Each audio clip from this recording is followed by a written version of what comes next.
Hey, what's up you guys? Matt Thibeau here with Savant Marketing Agency, and in this video, we're going to talk all about how this Christmas light installer was able to get 164 leads and a 7x return on ad spend in 2.5 months with the marketing campaign that we did.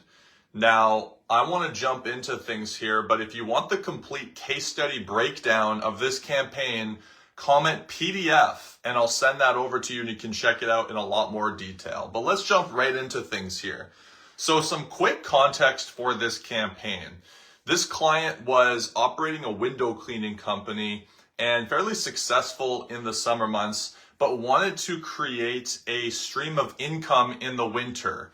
You know, here on the Canadian side, we have like some pretty intense winters that pretty much like puts you out of business if your business is seasonal.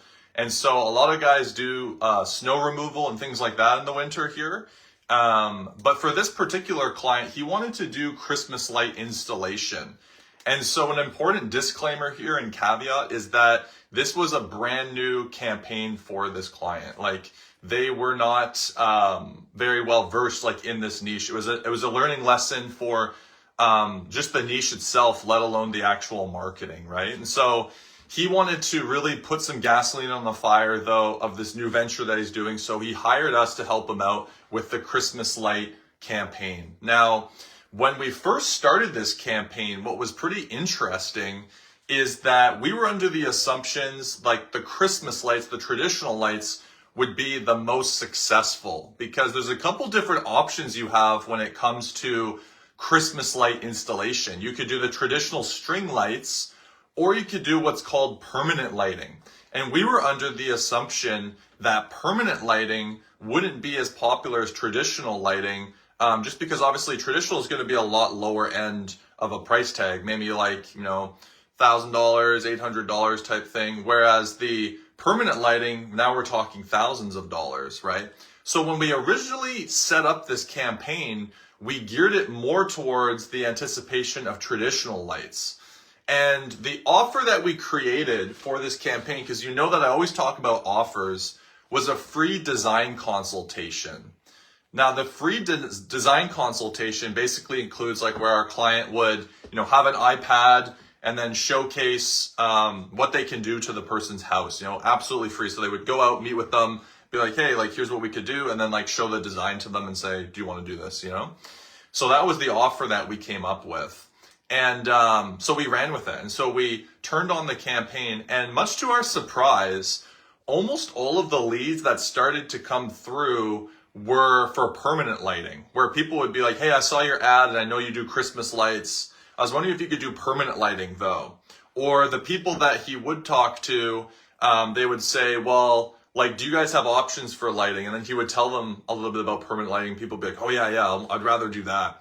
So it was actually really interesting because like right when we started the campaign, it was very clear that a lot of the leads that started coming through were for permanent lighting and we were anticipating traditional lighting.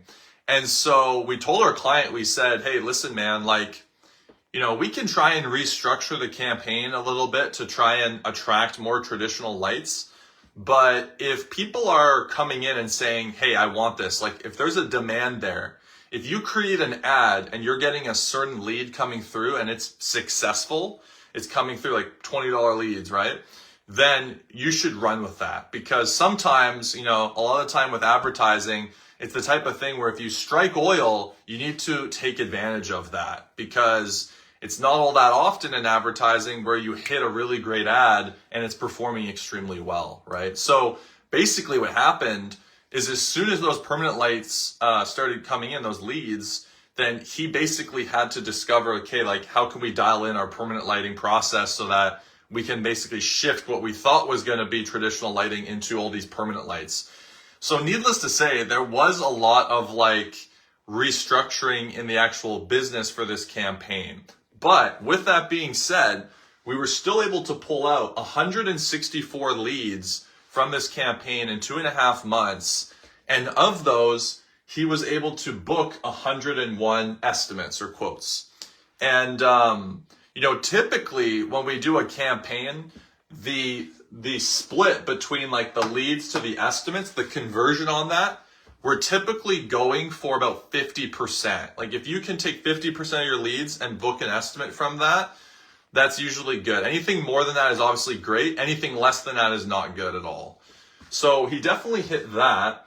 And then from quotes to jobs, so like from a quote to actually converting, typically we like to see at least 25% closing on that, or 30%, 25 minimum.